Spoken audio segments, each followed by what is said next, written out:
Donc, bonjour à toutes et à tous, bienvenue dans le cadre de cette semaine des achats et affaires socialement responsables. Donc, on arrive au terme d'une semaine qui a été lancée lundi 7 décembre. Et donc, cette semaine des achats s'inscrit dans le cadre d'une opération qu'on a souhaité lancer avec la région Occitanie et les partenaires du salon Covantis, puisque justement le salon Covantis qui devait se tenir le 10 décembre n'a pas pu se faire pour les raisons que vous connaissez.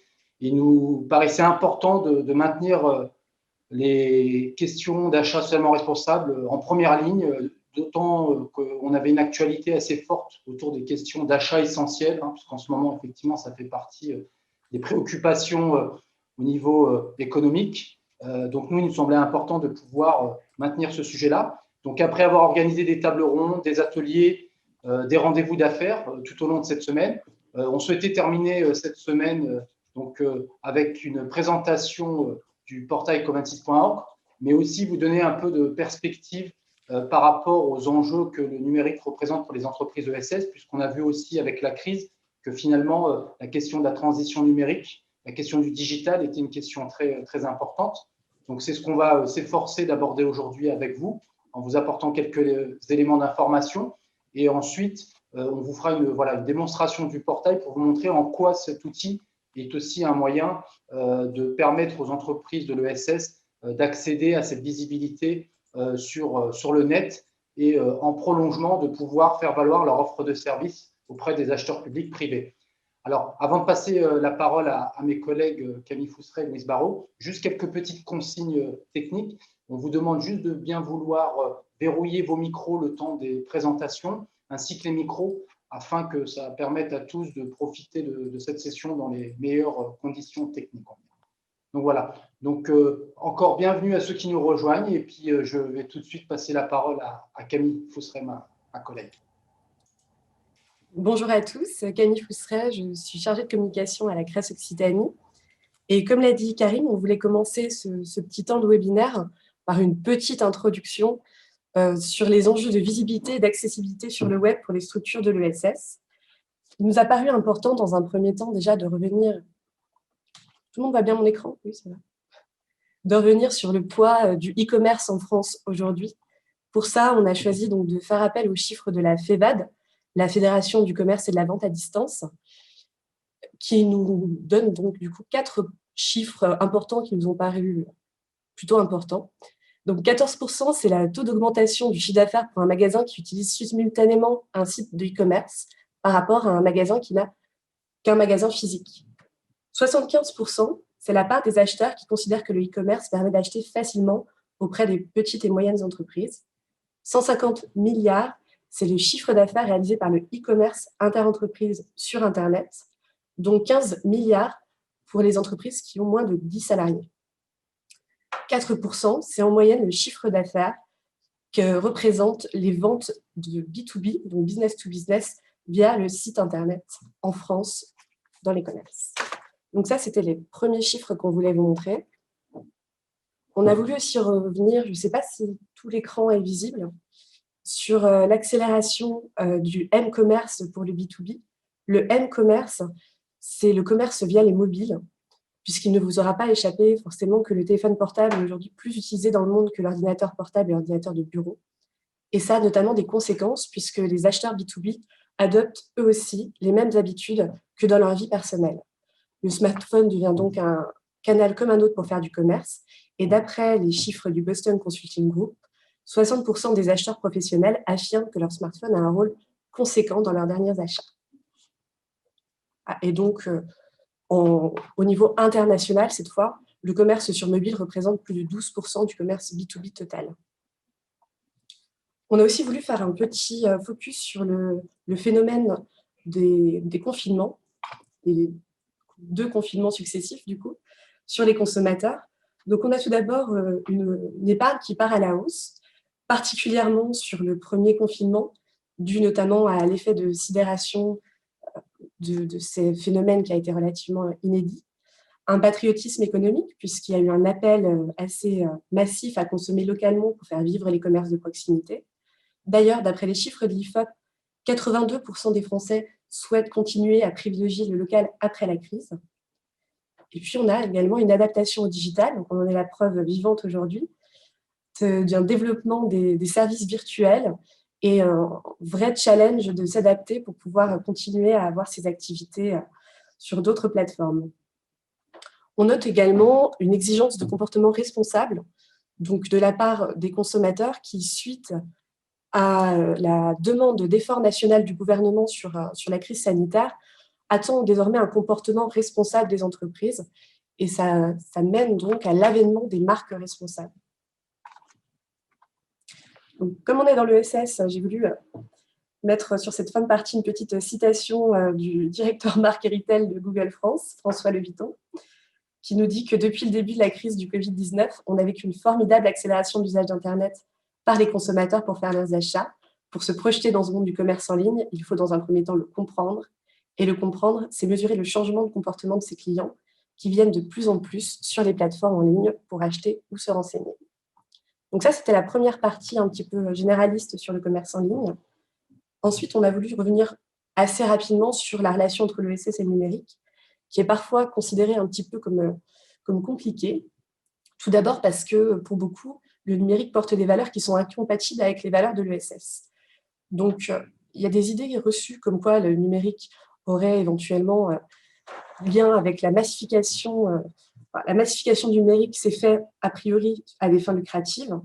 Ça a comme conséquence la dégradation du lien social et une évolution négative des comportements. Et puis, on entend aussi beaucoup parler de l'ubérisation de la société qui est directement reliée au numérique. Et pourtant, les valeurs d'Internet de base, c'est avant tout un réseau ouvert et décentralisé qui favorise l'innovation par le bas et par les pratiques. À ce titre, on peut notamment parler du mouvement des logiciels libres qui permet à des personnes à travers le monde de collaborer gratuitement ou pas d'ailleurs, pour pouvoir mettre à disposition des outils. Je vous invite à lire l'excellent dossier de France Active à ce sujet, Transformation numérique, quels enjeux pour le développement des entreprises de l'ESS, qui est vraiment très intéressant. Je vous ai mis des liens, si jamais vous voulez le PowerPoint, je vous ai mis des liens pour plus d'informations en copie. Sur la transformation numérique, il y a vraiment deux gros pôles qu'on peut distinguer. D'une part, la présence en ligne, et d'autre part, on verra plutôt la digitalisation des outils et des pratiques. En ce qui concerne la présence en ligne, les gros leviers principaux, bon, vous les connaissez. D'une part, les réseaux sociaux, qui sont les plus simples à mettre en place, on va dire. D'autre part, la création, mais surtout l'administration d'un site Internet. Également, la mise en place de partenariats, donc des partenariats avec des structures avec lesquelles vous travaillez, sur lesquelles vous pouvez avoir un échange de visibilité. Ça se fait beaucoup et c'est très pratique. Et notamment, ça aide au référencement. Et ce qui nous intéresse aujourd'hui, les annuaires et les plateformes en ligne. Pour ceux qui sont déjà bien à l'aise avec ces premiers leviers, il existe des tendances du marketing digital. J'ai une courte digression pour pouvoir vous en parler un petit peu. Donc, notamment la multiplication du micro-contenu. On voit ça beaucoup sur les réseaux, des vidéos courtes, des infographies, des petites citations. Le commercial social également, qui est en fait la possibilité d'acheter directement les articles qui sont dans des publications. Ça se fait beaucoup sur Instagram notamment. Donc, c'est des publicités intégrées aux publications. Le contenu généré par les utilisateurs, ça se fait beaucoup dans l'ESS aussi, puisque les structures de l'ESS sont souvent très proches de leurs usagers. La création de podcasts, la publicité sociale, ce sera du Facebook Ad ou du LinkedIn, enfin des campagnes sponsorisées sur les réseaux sociaux. La création aussi d'intelligence artificielle, vous voyez ça maintenant beaucoup, des petits chats qui apparaissent sur les sites. Le contenu interactif, on aime toujours beaucoup tout ce qui est interactif avec du quiz, du sondage, la possibilité de réaction directe via du live streaming et la multiplication du nombre de points de contact. C'était un petit aparté. Camille, est-ce que tu peux expliquer ce qu'est un point de contact? Mais bien sûr, Louise. Les points de contact, ce sont en fait les biais par lesquels la structure a un contact avec ses publics. Donc là, on va parler principalement des points de contact via les réseaux sociaux, Facebook, Instagram, LinkedIn, Twitter, YouTube et Pinterest, mais il en existe d'autres, surtout de la newsletter. Enfin, on a tous un petit peu en place des points de contact avec notre audience. Est-ce que ça répond à ta question? Très bien, merci. Donc, je vous en parlais également, le deuxième grand point de la transformation numérique, c'est la digitalisation des outils et des pratiques. Pour ce faire, il y a tout d'abord la transformation organisationnelle interne, donc, qui va intégrer le numérique aux pratiques internes, mais également les nouvelles formes d'accompagnement des bénévoles et des usagers qui sont rendues possibles grâce à l'intégration du numérique dans les relations. Et au final, l'utilisation de technologies collaboratives comme l'open source, l'open data et le blockchain. Donc, l'open source, ce sont des technologies qui sont collaboratives, qui permettent à tout le monde de mettre en commun le plus de données possible. À ce sujet, encore une fois, je vous invite à regarder le dossier sur la transformation numérique de France Active, qui en parle beaucoup mieux que moi. Je vous ai mis une petite slide également sur le Social Good Accelerator, qui est un think and do tank européen, qui a en fait comme principe d'accompagner les social good organizations, donc qu'on pourrait traduire par les organisations à but non lucratif, dans le transformation numérique. Donc, je vous invite à aller regarder si ça vous intéresse. Ils ont donc différentes actions que je vous ai mises ici. Pour finir cette partie, je voulais revenir sur une citation de Valérie Peugeot, qui est présidente de l'association VECAM et qui était vice-présidente du Conseil national du numérique, qui nous dit qu'il importe que les acteurs de l'ESS s'emparent du numérique, non pas pour ce que les médias en disent, mais pour ce qui existe au confluent entre les valeurs portées par l'ESS et les services techniques et comportementaux qui accompagnent le numérique. Donc, c'était vraiment une petit survol de cette notion, pour arriver à ce qui nous intéresse aujourd'hui, qui est bien sûr l'annuaire en ligne et les annuaires en ligne et les plateformes de référencement. Pour commencer, j'avais envie de vous parler du projet plateforme en commun de la COP des communs, qui est une association qui a en fait comme objectif, en alternative aux GAFAM, de donner plus de visibilité et de rassembler, de faire connaître et d'outiller les plateformes coopératives. C'était une petite introduction. Si ça vous intéresse, je vous ai mis également le lien. Il existe beaucoup de plateformes qui sont en train de fleurir, notamment cette année, dû en grande partie aux conditions qu'on connaît. Je ne présente plus les plateformes d'Amazon et Tous Occitariens qui sont portées par la région Occitanie, qui permettent aux structures de référencer des produits directement et de se référencer elles-mêmes pour avoir plus de visibilité. Sur la même idée, on a Je soutiens mes commerçants qui a été lancé par la ville de Montpellier. Et puis, j'ai trouvé également Géolocal 31, qui est une structure portée par la CCI de Haute-Garonne et la Chambre de métiers d'artisanat. Il existe aussi des plateformes qui existent pour les structures de l'ESS. Si vous avez suivi un petit peu la semaine Threads, vous avez eu peut-être la présentation des canaux sur la plateforme ESS 2024. En cas contraire, on sera disponible sur notre Facebook. La plateforme du mois de l'ESS qu'on ne présente plus non plus.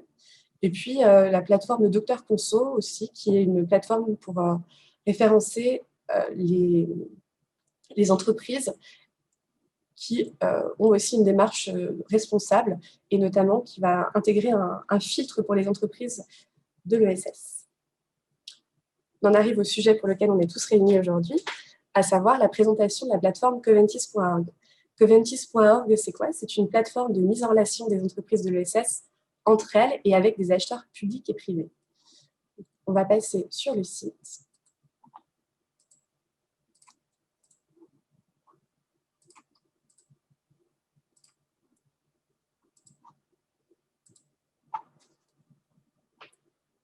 Si vous avez des questions, je ne vois pas le chat tout de suite, mais je serai ravie de répondre tout à l'heure. Voilà donc le site coventis.org. Donc, coventis.org est articulé autour d'un moteur de recherche et d'un annuaire qui se trouve ici, mais qui est également accessible via cet onglet. Ce moteur de recherche, il référence les entreprises de l'ESS qu'on a appelées des prestataires locaux et engagés. Il y a donc différentes clés de tri. Vous pouvez choisir tout d'abord le secteur d'activité qui vous concerne. Tout à fait au hasard, on va choisir aujourd'hui énergie renouvelable et éco-bâtiment. Ensuite, vous avez qui apparaissent toute une liste de produits et services. Vous pouvez affiner votre recherche ou pas. C'est en fonction de la précision de votre recherche. Et vous avez ensuite la possibilité d'avoir une déclinaison de différentes zones d'intervention. Si vous connaissez déjà votre prestataire, vous pouvez éventuellement directement remplir son nom. Si ce n'est pas le cas, vous cliquez simplement sur « Rechercher ». Vous arrivez ensuite directement sur le résultat de votre recherche. Donc, au hasard, on va prendre la première, Enercop Languedoc-Roussillon.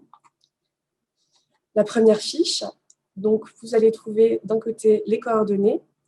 Également, s'il y a des plaquettes à télécharger, c'est ici que vous les retrouverez. Ensuite, un petit descriptif de la structure et différents tags qui concernent son secteur d'activité, ses produits et services et sa zone d'intervention.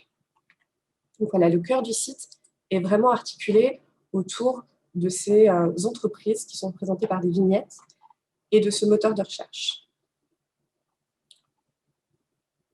Pour la présentation qui est peut-être un petit peu rapide, vous avez aujourd'hui 130 entreprises qui sont référencées sur le site Coventis.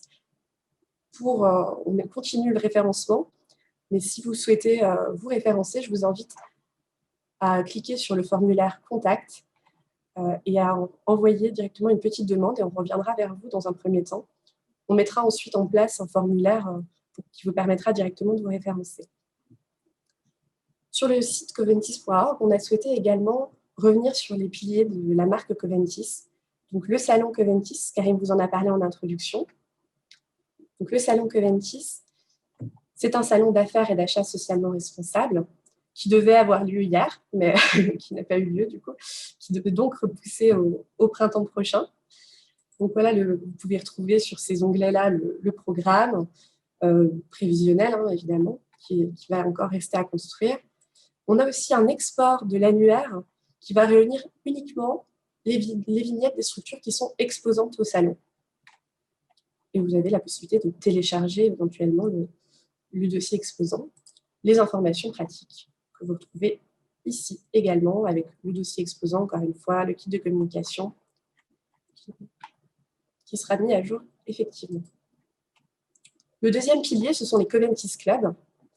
Donc, les Coventis Clubs, ce sont des rendez-vous d'affaires organisés sur le territoire pour contribuer au renforcement des coopérations et au développement économique des entreprises de l'ESS. En théorie, ce sont plutôt des rendez-vous physiques, mais on s'est adapté à la situation et on a eu l'occasion d'en faire un notamment mercredi, donc entièrement digitalisé, ça s'est très bien passé. Et en fait, ce sont deux types de rendez-vous. D'une part, un format B2B, donc en face-à-face. Quand c'est en format physique, c'est en face-à-face, du coup, avec des rotations. Et là, c'était donc un face-à-face virtuel avec des rotations. Mais on a la possibilité, du coup, de faire les deux formats. Et puis également un Coventis Club Networking qui peut être sur de l'interconnaissance ou sur une filière précise ou un sujet précis. Cette fois, ce sont du coup des rencontres d'affaires qui réunissent non pas deux structures, mais plus, on va dire entre 4 et 5 structures qui ont chacune 10 à quelques minutes pour se présenter.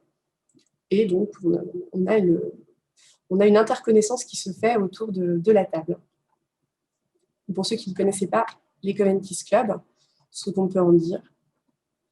Vous trouvez également sur le site internet la programmation des prochains Coventis Club et vous pouvez retrouver les archives de ceux qui ont déjà eu lieu. Le troisième pilier de la marque Coventis, c'est évidemment la plateforme. C'est le sujet de notre intervention aujourd'hui qu'on est en train de vous présenter. Je suis revenue sur le site, sur la page d'accueil.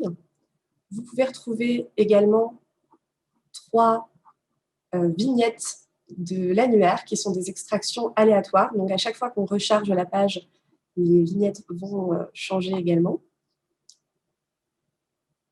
C'est pour mettre un petit peu en avant différentes structures sur la page d'accueil. Évidemment, vous avez la possibilité de retrouver la liste entière de toutes les structures sur la rubrique annuaire. La dernière rubrique que vous retrouvez sur la page d'accueil, c'est la rubrique Actualité. Donc, la rubrique Actualité, vous avez ici une extraction sur la page d'accueil des dernières actualités, mais vous avez également la possibilité en allant sur l'onglet du menu ou sur l'onglet en bas, de retrouver toutes les actualités. Je vais laisser ma collègue Louise prendre le relais et vous présenter les actualités. Très bien. Merci beaucoup Camille. Camille vous a présenté toute la partie du portail Coventis qui concerne les achats responsables. Moi, ce que je vais faire maintenant, c'est vous parler principalement de la rubrique actualité, donc toute la partie qui concerne la veille sur le développement, le développement économique du portail. Donc comme vous pouvez le voir, vous avez dans cette partie un certain nombre de alors excusez-moi, le temps que je prenne le contrôle de l'écran, bon, je vais le faire comme ça. Donc, vous avez sur cette partie-là les différents types d'actualités que nous publions sur le site. Donc, vous les avez toutes ici. Vous pouvez donc les sélectionner. Donc, la partie actualité, ce sont des éléments qui nous paraissent intéressants à communiquer pour le développement économique des entreprises de l'ESS. Vous y trouvez à la fois de l'information interne, donc par exemple sur les actions que fait la CRES Occitanie, donc une information, comme vous pouvez le voir ici, sur la semaine des achats responsables en Occitanie, donc que nous sommes en train de vivre et de clôturer. Donc, une petite publicité interne avec le programme interactif que vous connaissez sans doute, mais également des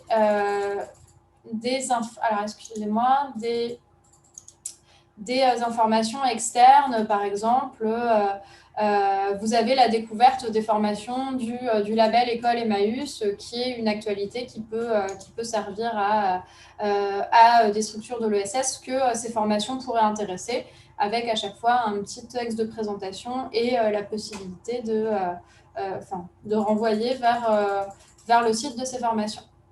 Donc, en plus de cette partie actualité, vous avez vous avez les agendas, l'agenda et les événements. Donc, on référence des événements qui ne sont pas forcément organisés par la CRES et qui concernent à la fois les entreprises de l'ESS, donc des événements qui sont dédiés ESS, et des événements qui sont plus orientés sur une filière d'activité en particulier qui pourrait être utile aux structures de l'ESS. Cette notion de filière, elle est très importante pour le portail. J'y reviendrai un petit peu après quand on parlera de la rubrique expertise. On identifie comme filière stratégique pour l'économie sociale et solidaire un certain nombre de thématiques, comme par exemple l'économie circulaire, la silver economy, l'économie du bien vieillir, tout ce qui concerne l'alimentation et l'agriculture durable, l'économie numérique dont Camille nous a parlé tout à l'heure.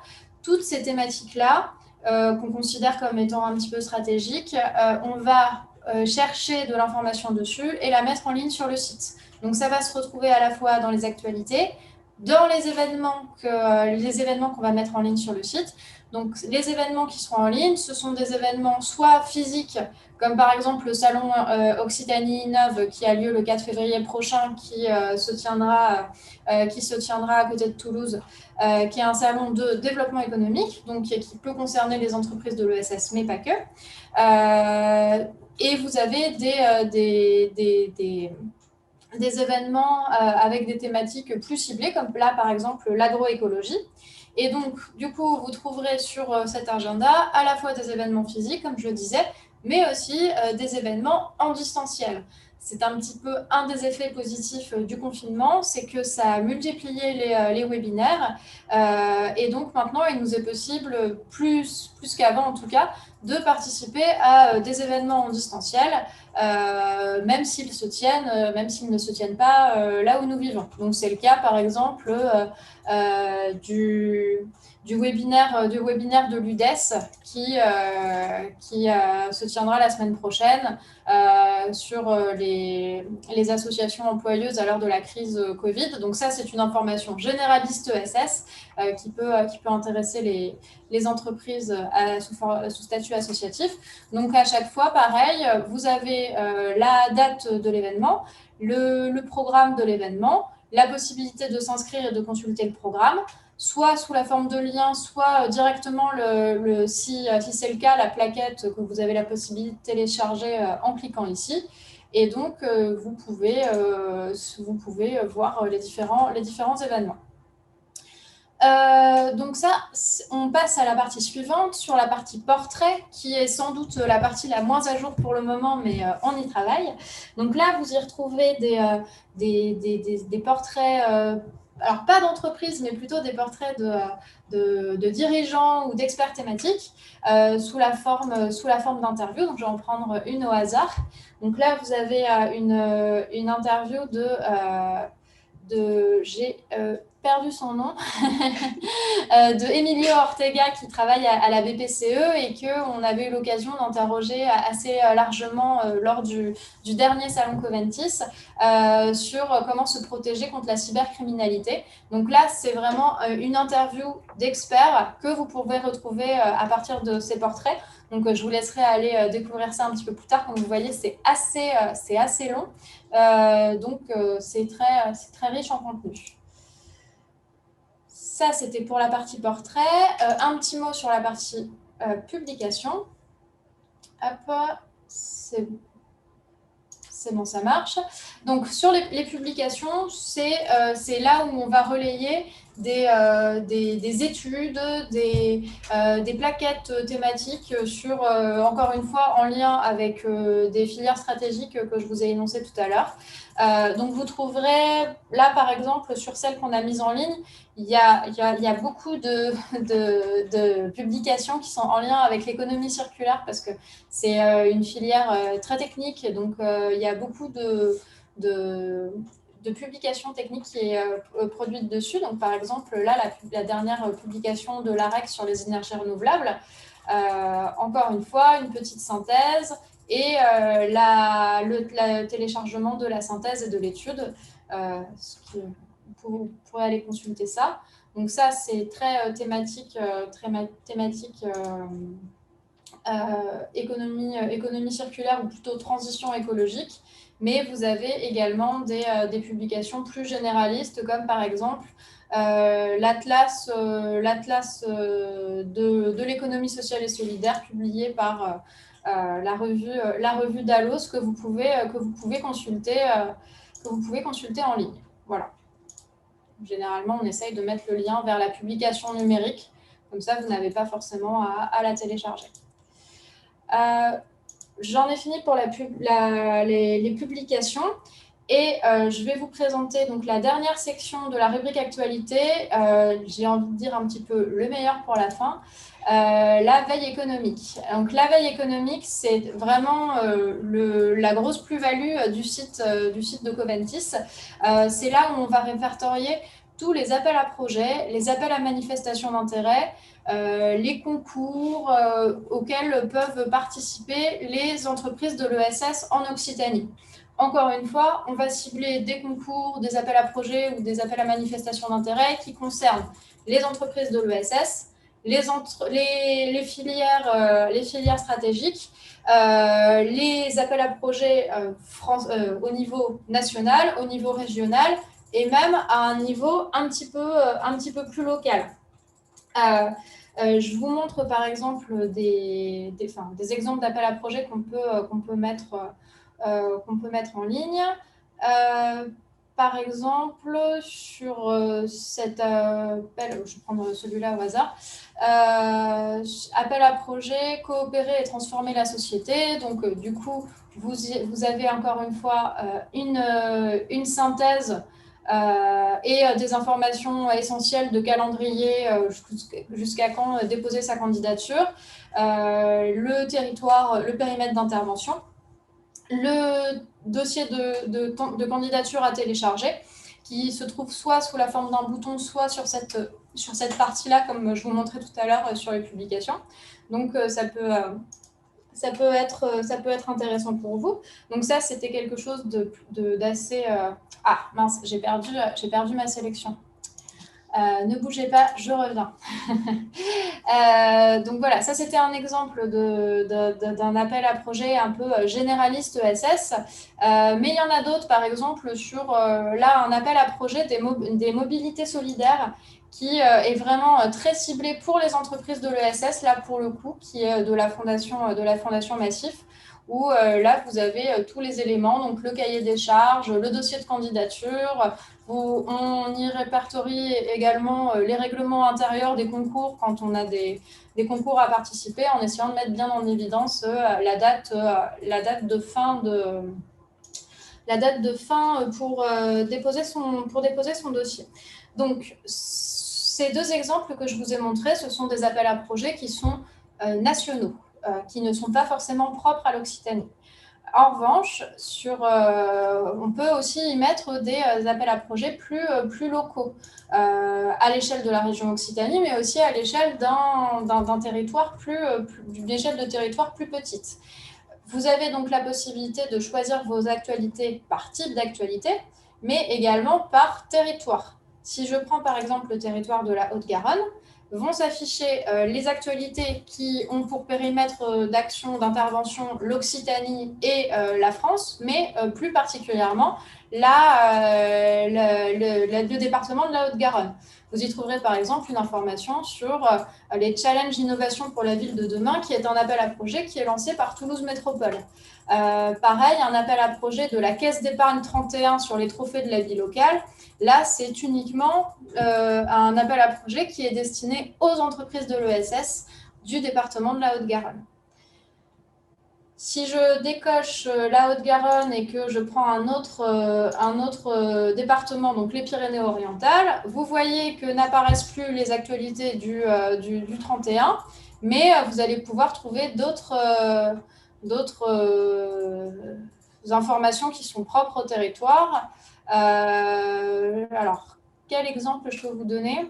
Alors oui, par exemple, un appel à projet pour booster le Val-Espire, qui est un appel à projet qui est pour les TPE, PME, mais très favorable aux entreprises de l'ESS auxquelles on peut postuler jusqu'à aujourd'hui, et qui n'a que pour périmètre d'intervention la communauté de communes du Val-Espire.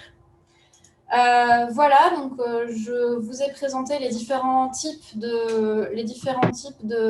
d'actualités que vous pouvez trouver dans la rubrique sur le portail Coventis. Je vais m'arrêter un petit moment sur, à moins qu'il y ait des questions dans le chat, je vais m'arrêter un petit moment sur la façon dont on organise la veille au sein de la CRES Occitanie. Donc là, c'est un petit peu les coulisses du site. Donc, toutes ces informations-là, comment est-ce qu'on va les chercher ? Eh bien, on fait une récolte manuelle des informations à travers des newsletters, à travers des sites internet qu'on consulte régulièrement. On a une liste où sont référencés des appels à projets, etc. On fait une veille régulière de tous ces éléments-là, mais on va les chercher vraiment un par un et on fait un tri pour savoir ce qui pourrait servir aux structures de l'ESS de la région Occitanie. Donc, c'est un peu un travail de fourmi. C'est malheureusement pas automatisé. Donc, nos sources, c'est les sites, évidemment, de la région Occitanie, des 13 départements, des EPCI, des services de l'État, etc. Toutes les newsletters auxquelles nous sommes abonnés, l'équipe technique qui gère ce site, et évidemment les réseaux sociaux, beaucoup d'actualités qu'on va chercher sur LinkedIn, sur Twitter, sur Facebook. Également, notamment les pages sur les réseaux sociaux des structures d'accompagnement. Moi, je trouve beaucoup de choses là-dessus. On va chercher à la fois aussi sur les fondations régionales et les fondations nationales. Et puis, enfin, voilà, c'est quelques exemples, mais on le fait nous-mêmes et on fait un tri entre nous. C'est-à-dire qu'on a un tableau où on référence toutes les actualités et on se pose la question de savoir si ça a sa place ou pas. Donc, on fait cette réflexion un petit peu en interne et on est plusieurs à s'occuper de la mise en ligne de toutes ces actualités. Il y a moi, il y a Karine qui vous a introduit cette session. On a également une apprentie qui s'appelle Laurine Vincent et qui fait un gros travail aussi de référencement à la fois des entreprises mais aussi des actualités qui le fait. Camille également peut s'occuper de la mise en ligne. Donc on est 3 ou 4 à s'en occuper, ce qui fait qu'on met à jour le site 1 ou 2 fois par semaine. Et ce système de veille interne avec ce classement par tableau fait qu'on ne publie pas d'actualité en double. Et si jamais on a une question sur la pertinence de publier telle ou telle actualité, on a une rubrique dédiée et on se concerte entre nous. Donc vous voyez, c'est un travail quand même assez chronophage qu'on essaye pour essayer d'être le plus pertinent possible. On n'est pas du tout opposé à ce que vous nous envoyiez directement l'info. Si vous travaillez pour une collectivité et que vous avez un appel à projet qui pourrait être pertinent pour les structures de l'ESS, n'hésitez pas à nous l'envoyer. Vous avez la rubrique contact ici que vous a présenté Camille si vous voulez nous envoyer une information. C'est une adresse générique qui est partagée par plusieurs d'entre nous, donc du coup ça nous permettra de le mettre en ligne. Donc à la fois, je vous parle des appels à projets, mais c'est également le cas pour si vous avez une actualité à mettre en ligne ou si vous avez un événement que vous voulez référencer dessus, on est preneur de vos infos. Il y a quelque chose, donc je vous ai présenté sur la rubrique actualité. Vous pouvez classer par type d'actualité, vous pouvez classer par territoire. Malheureusement, on ne peut pas encore classer par filière économique. Ce qui est dommage parce que ça pourrait être envisagé comme piste d'amélioration. Mais ça me permet de faire une transition sur la catégorie la catégorie expertise. Donc là, vous avez une rubrique expertise où vous allez trouver l'information sur les différentes filières stratégiques que je vous ai énumérées tout à l'heure. Donc, pour le moment, on en a 3. La fiche alimentation et agriculture durable est en cours de rédaction et elle sera mise en ligne prochainement. Et donc, l'objectif sur cette rubrique expertise, c'est d'avoir sur la thématique choisie une introduction des enjeux de cette thématique-là par rapport à l'économie sociale et solidaire et a fortiori par rapport à l'économie sociale et solidaire en Occitanie. Donc une introduction assez courte qui présente les enjeux. Vous y retrouverez des choses que Camille vous a présentées ce matin dans son diaporama.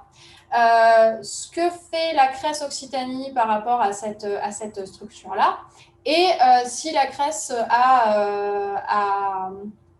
a réalisé une publication dans le cadre de son observatoire, vous pourrez la voir ici. Je vais vous montrer par exemple la rubrique économie circulaire. Donc là, vous avez une introduction avec une petite vidéo de présentation pour comprendre ce que c'est que l'économie circulaire en 2-3 minutes. Des fois, c'est quand même plus efficace qu'un long texte. On essaye d'être vraiment très, très synthétique. Donc, c'est pour ça que cette rubrique est très courte avec un schéma. Et là, donc, vous y retrouverez la publication que nous avons réalisée il y a 3 ans maintenant sur le tour d'horizon des initiatives déchets en Occitanie qu'on avait réalisé en partenariat avec l'ADEME dans le cadre de notre observatoire, et tout ce qu'on fait à la CRES Occitanie sur cette structure-là. Par exemple, je participe au plan régional d'action pour l'économie circulaire en Occitanie avec la région. on essaiera de mettre cette rubrique-là à jour. Donc, pour le moment, comme c'est une rubrique qui est en développement, on vient juste de commencer à l'alimenter. Pour le moment, vous n'y trouverez qu'une introduction de chaque filière. À terme, on va créer du contenu sur de nouvelles filières, mais surtout créer de nouvelles pages spécifiques sur ces thématiques-là.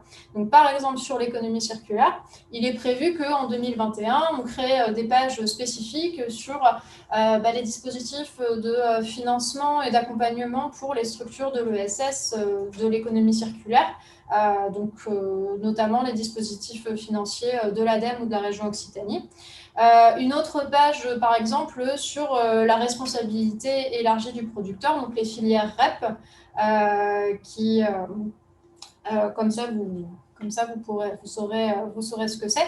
Donc, on y travaille, on réfléchit à de nouvelles créations de contenu. Et là encore, on est preneur si vous avez des documents à partager qui pourraient alimenter notre réflexion et l'écriture de cette rubrique expertise, on est évidemment très preneur de ça. Peut-être juste préciser, le site est dans sa première phase, mais effectivement, il y a une deuxième phase qui est prévue, avec notamment le développement d'outils collaboratifs et peut-être un intranet également. Ça, qui est en cours de réflexion et de constitution sur l'année 2021. Voilà, vous aurez compris que du coup, le site Coventis peut vous être utile à bien des égards.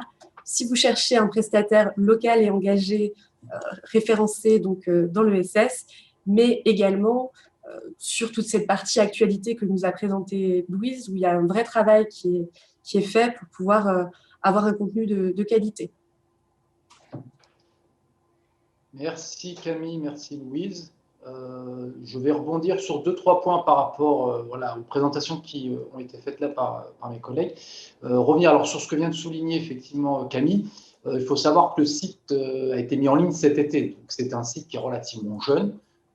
Donc on est dans une logique où effectivement on va le faire évoluer aussi bien sur ses contenus que ses fonctionnalités. Pour recontextualiser sa création, du moins sa refonte, puisqu'il existait un précédent site dont on a entamé une refonte complète après une réflexion et surtout une petite enquête qu'on avait réalisée auprès d'un panel d'utilisateurs. Donc, on s'était adressé à des têtes de réseau économie sociale et solidaire, à des acheteurs publics privés.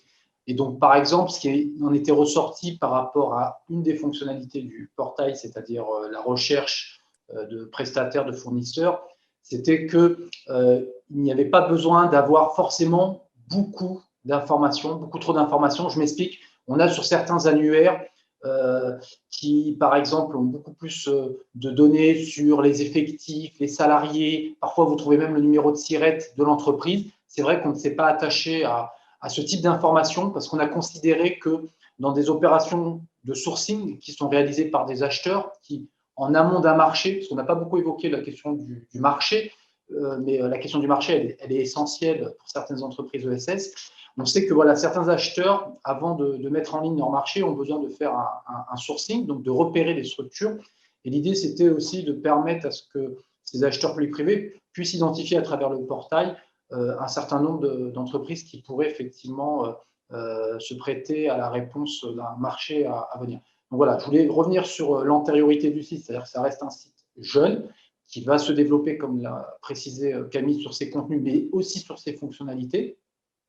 Ce qu'il faut retenir effectivement par rapport à ce qui vous a été présenté là, c'est 3 choses principales. C'est-à-dire que c'est un site qui vous offre la possibilité de vous valoriser en tant qu'entreprise ESS. Pendant la présentation, il y a eu une interpellation sur le B2B et le B2C. Louise vous a répondu effectivement sur la différence entre le fait qu'on soit dans le B2B lorsqu'on fait du professionnel à professionnel et dans le B2C par rapport à des professionnels qui s'adressent plus à des consommateurs.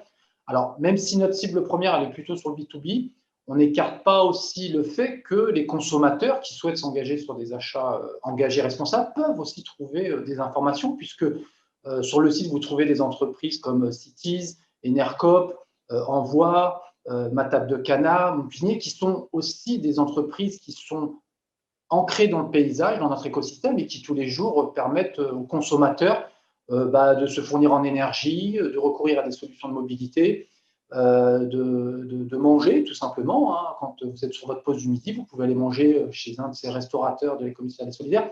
Donc pour souligner aussi que quelque part, il y a aussi cet objectif qui permet effectivement de valoriser les entreprises ESS. Le deuxième aspect, c'est la veille. Je ne reviens pas dessus. Hein. Louise en a parlé. C'est un des deuxièmes gros morceaux du site.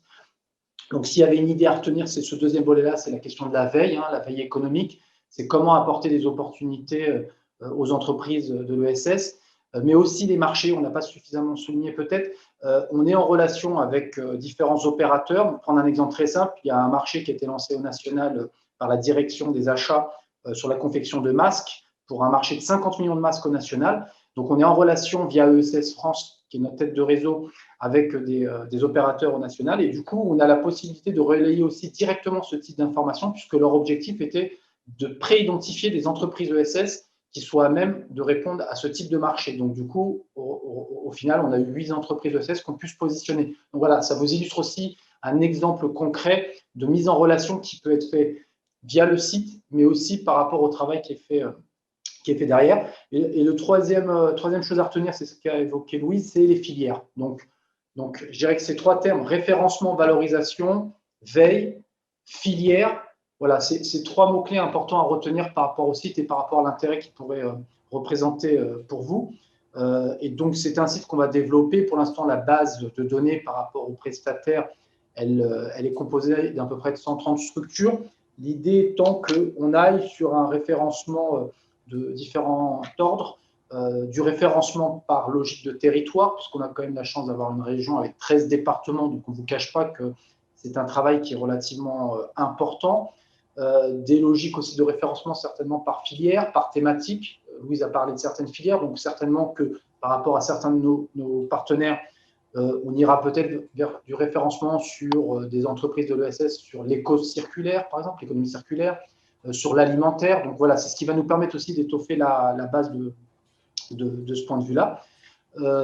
Et donc, du coup, on souhaitait, voilà, avant que je passe la parole à Madame Sandrine Carême. Karim, il y a 2 questions dans le chat. Alors, on va se prêter au jeu des questions, bien sûr. Ce que je voulais dire par là, avant de répondre aux questions, pardon, parce que je ne les ai pas sous les yeux, et avant de laisser la parole à ma direction, je sais que parmi les personnes présentes sur ce temps-là, il y a quelques exposants Covantis, comme Envoi, City, je ne sais pas si vous êtes toujours parmi nous, mais il y a d'autres aussi entreprises de SS. Donc, on va répondre aux questions, mais si une entreprise souhaite intervenir pour mettre en perspective justement ce que le numérique et le digital lui a apporté dans sa transformation par rapport à ce que Camille a exposé en préambule, voilà, n'hésitez pas. Voilà, on va répondre à vos questions, mais si quelqu'un souhaite répondre de ce point de vue-là et nous dire en quoi le numérique, le digital lui a permis aussi de passer un cap par rapport à la visibilité, l'accessibilité. On ne l'avait pas formellement prévu, mais si quelqu'un veut intervenir en ce sens, bien entendu, il pourra le faire. Donc, les questions. Alors, on a Monsieur Humbert qui demande d'une part, y a-t-il des critères, des filtres pour intégrer la plateforme par les entreprises ESS? Alors, des filtres pour intégrer la plateforme par les entreprises ESS. Alors, des filtres par rapport à la recherche. Si vous voulez prendre la parole, Monsieur Humbert, pour expliciter votre question, parce que je ne sais pas si vous la posez du point de vue fonctionnel par rapport à l'usage de l'outil ou dans l'articulation. Non, je voulais savoir pour s'inscrire sur la plateforme, hein, est-ce qu'il y a des critères spécifiques ou qu'est-ce qu'il faut Alors, oui, d'accord. Alors, déjà, le portail s'adresse aux entreprises ESS. Donc, il faut répondre à un des statuts de l'ESS de ce point de vue-là, parce qu'on est aussi parfois effectivement sollicité par des entreprises classiques hors ESS. Donc, ça, on va dire que c'est la première condition. Les renseignements à saisir, effectivement, pour être référentiels, sont assez simples. Hein. C'est celles que vous avez vues à l'écran. Donc, c'est une présentation administrative, donc c'est principalement les coordonnées. C'est ensuite le statut. C'est le ou les secteurs d'activité principaux auxquels vous prétendez. Et ensuite, on ne l'a pas montré, on vous a montré juste l'exemple sur un exemple sur l'énergie. On a une liste d'à peu près 250 listes et produits.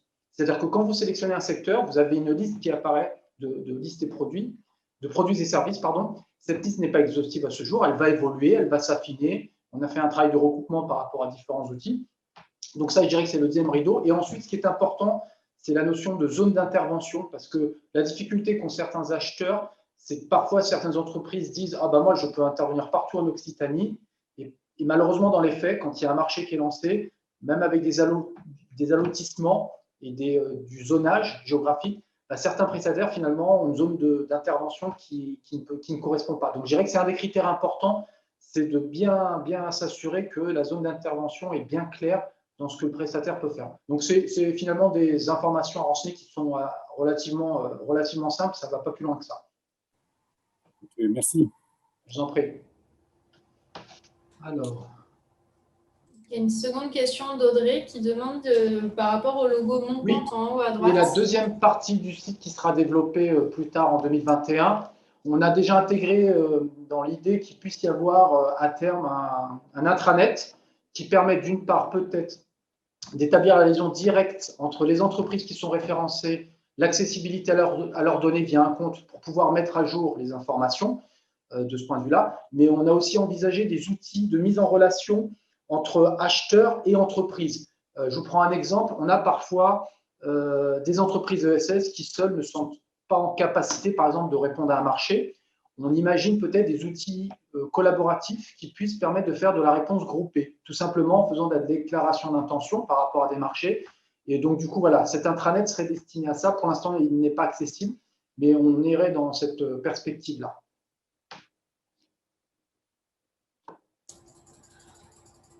On a également du coup des témoignages d'Elisabeth de Cities qui nous dit qu'en ce qui concerne Cities, ils ont eu une envolée des inscriptions lors du passage de l'inscription en ligne. Donc peut-être si elle veut ouvrir son micro pour nous en dire un mot. Elisabeth. Bien sûr. À l'origine, Cities ne faisait que de l'inscription en face à face qui nous prenait facilement 1 heure, ce qui était pénible pour nos clients.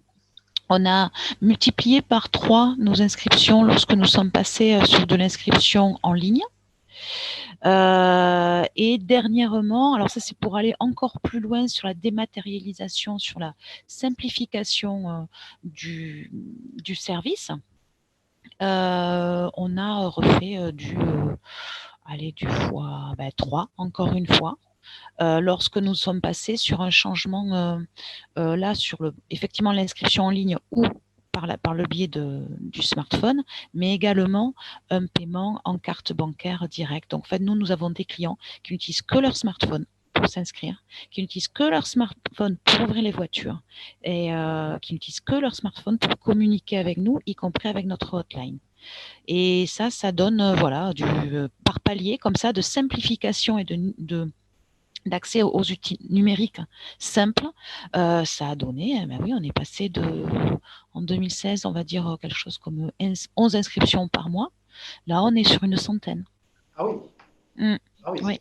Oui, et ça va avec la simplification du parcours client d'inscription, mais également simplification au niveau du paiement, mais qui est lui aussi dématérialisé, c'est de la carte bancaire, c'est rapide et tout se fait tout se fait par le biais du smartphone ou évidemment de l'ordinateur. Hein. C'est pas abandonné, mais voilà, on a plus que 1 ou 2 inscriptions en face à face maximum par mois. Hein.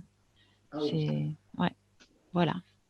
Bah, merci beaucoup pour ce témoignage, parce que du coup, ça fait écho à ce que disait Camille tout à l'heure dans sa présentation quand elle parlait des différents usages du numérique, en comparant les différents supports, smartphone, ordinateur. Donc là, vous êtes la preuve vivante que effectivement le recours à certains biens, services, produits est forcément de plus en plus très lié au numérique, à la digitalisation. Donc, merci pour ce témoignage. Oui, il faut vraiment aller jusqu'au smartphone de nos jours parce que vraiment, c'est un palier supplémentaire.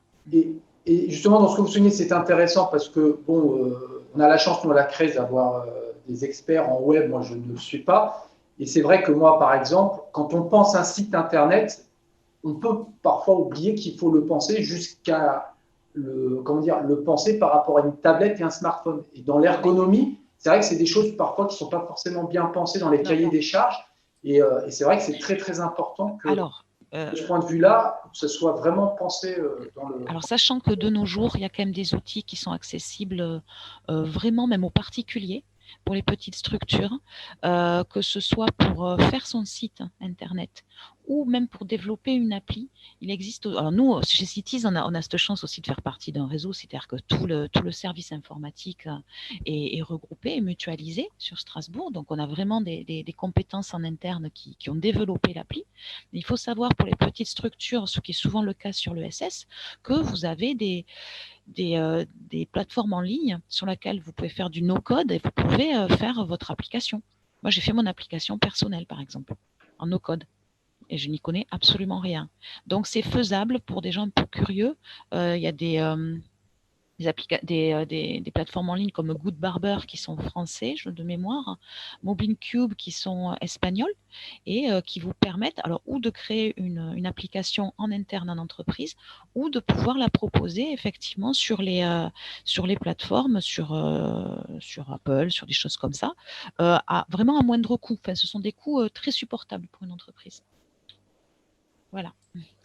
Pour compléter un petit peu ce que vous dites, c'est vrai qu'on a tendance à oublier qu'il y a 58 millions d'internautes, dont 82% qui sont des mobinautes, donc qui utilisent leur smartphone pour naviguer. Donc effectivement, c'est très important comme dynamique. Écoutez, merci beaucoup pour ce témoignage. Est-ce qu'il y avait d'autres questions que j'aurais éventuellement loupées? Oui, sur la même lancée, donc il y a Sandrine Pavlista de Envoi qui dit que concernant Envoi, il y a eu une augmentation et une accélération des demandes pour l'achat de matériel informatique reconditionné qui vendent aux particuliers et aux entreprises sur Colomiers. Et donc, ils ont avancé sur leur site de e-commerce pour mieux répondre à la demande. Envoi a également développé une activité pour lutter contre la fracture numérique avec un service qui s'appelle Mobile IT ou Mobilite. Je ne sais pas comment ça se prononce. Sandrine, n'hésitez pas à me corriger. Allez-y. Entre IT et mobilité. Voilà, donc c'est notre service mobilité qui va se déplacer. Alors, normalement, ça aurait dû commencer sur Colomiers avant le reconfinement. Mais il va se déplacer directement auprès des personnes les plus éloignées du numérique pour justement permettre à nos salariés en insertion d'accompagner ces personnes et à être plus à l'aise pour justement toutes les démarches administratives, toutes les démarches liées à l'emploi qui se font maintenant principalement par Internet. Voilà. Donc là, c'est vraiment la situation qui nous a permis d'évaluer ce besoin. Et donc, les particuliers pourront financer ce service mobilité avec le pass numérique donc de l'Aptic. Voilà. Nous travaillons avec la mairie de Colomiers notamment et plusieurs partenaires sur Colomiers pour développer ce service et puis on va le déployer au niveau du département. Bon, écoutez, bravo, parce que du coup, vous êtes à la fois sur finalement l'aspect matériel, comme vous faites du reconditionnement, et du coup, vous travaillez en prolongement sur l'usage par rapport au numérique. Donc, c'est intéressant, vous êtes sur finalement toute la chaîne. Exactement, ça nous a paru évident, d'autant qu'Envoi est membre fondateur de RINOC, donc le réseau du hub de l'inclusion numérique en Occitanie. Et donc voilà, c'est aussi en partenariat avec RINOC que l'on a pu développer cette activité qui devrait démarrer, on l'espère, début 2021. D'accord. Merci pour ce témoignage. Merci. Je vous en prie. Alors, Envoi et Cities, qui sont des partenaires de la CRES, qui seront exposants au Salon Coventys 2021 et que vous pourrez retrouver sur leur stand à cette occasion-là pour vous faire état aussi de leur offre de service par rapport à ce qu'ils font. Est-ce que j'ai loupé d'autres questions écrites? A priori, non. Je vois qu'on arrive à 11 heures, donc quasiment voilà, au terme de cette intervention. Est-ce qu'il y a éventuellement des dernières questions, prise de parole de vive voix? Alors, juste peut-être pour souligner aussi qu'en Occitanie, on est sur une région qui est très à la pointe sur le numérique. Nous n'avions pas d'intervention à proprement parler de la région aujourd'hui, mais on a quand même plusieurs écoles du numérique. Nous, on a certains partenaires aussi sur le numérique, comme Gare Digitale, Montpellier Libre, la mêlée numérique avec lesquels on a travaillé à travers le mois de ESS, à travers le salon Coventis, qui sont des partenaires aussi qui travaillent sur ces questions-là. Et on a sans doute en 2021 un sujet à prolonger sur les besoins des entreprises ESS et que certainement il y aura des événements à imaginer, à organiser avec nos partenaires pour poursuivre ce qu'on a essayé d'aborder aujourd'hui en vous donnant quelques perspectives par rapport à ce que vous a présenté Camille en introduction et puis du concret avec le portail qui vous a été présenté aussi en prolongement avec Louise. J'en profite avant de passer la parole à Sandrine pour remercier Camille, Louise et Laurine qui n'est pas là avec nous car elle a été citée, mais Laurine Vincent qui travaille avec nous à la CRES qui a aussi contribué à ce que le portail soit étoffé sur les aspects contenus. Je vous remercie. Je passe la parole à Sandrine Carême, notre directrice. Merci beaucoup Karim. Donc, à quelques mots de conclusion rapide de cette semaine qui s'achève. Vraiment une belle semaine autour des achats dits essentiels et des affaires socialement responsables. Lorsqu'on a dû pour la 3e fois annuler ce salon Coventis et le reporter, on espère qu'il aura lieu au printemps prochain. Évidemment, c'était une déception. Alors, soit on pouvait s'arrêter sur cette déception, soit on pouvait faire le choix d'autre chose, un autre format. Et donc, c'est ce qu'on a fait. C'est comme vous avez fait d'ailleurs tout au long aussi de cette année, j'imagine, en tant qu'entreprise de l'ESS, c'est de s'adapter et d'innover. Donc, on a fait le pari de créer cette semaine 100% digitale. Je crois que c'est un pari réussi. Donc, je vous remercie d'avoir participé aujourd'hui. Peut-être certains d'entre vous ont assisté à d'autres événements cette semaine. Donc, 2 tables rondes, lundi et mardi, sur la commande publique, sur les clauses sociales. Un Coventis Club, première édition en ligne d'un Coventis Club, donc qui s'est également bien passé. C'est un format un peu particulier, mais extrêmement intéressant. Et puis, puisqu'on n'a pas le choix, autant favoriser les rencontres de manière digitale. 2 ateliers également, une remise des prix hier soir, et puis on achève cette semaine digitale avec une proposition de rejoindre justement un site internet et puis de vous convaincre sur le passage en plateforme digitale. Donc voilà, je crois que c'est un beau moment aussi qui conclut cette semaine. Donc voilà, donc 320 participants au total sur la semaine. Voilà, donc le format de visio continue à fonctionner. Donc merci évidemment à vous, merci à tous les intervenants qui sont intervenus justement au cours de cette semaine et qui se sont mobilisés, qui ont témoigné, qui ont apporté leurs compétences. Merci bien entendu à mes collaborateurs et collaboratrices de la CRES et particulièrement à Karim qui a organisé cette semaine et puis aux personnes en charge de la communication, donc Camille là, qui a brillamment défendu le digital et Coralie aussi qui a travaillé sur l'organisation de cette semaine. Voilà, donc vraiment merci à vous, au plaisir de vous retrouver à ce salon Coventis et puis ça nous fait aussi réfléchir que cette marque Coventis, il faut la faire vivre tout au long de l'année, donc on aura à cœur d'y réfléchir pour vous proposer de nouveaux formats. Voilà. Merci beaucoup. Et bonne journée à vous. À très bientôt. Merci à toutes et à tous. Merci, au revoir. Merci, à bientôt. Au revoir, merci.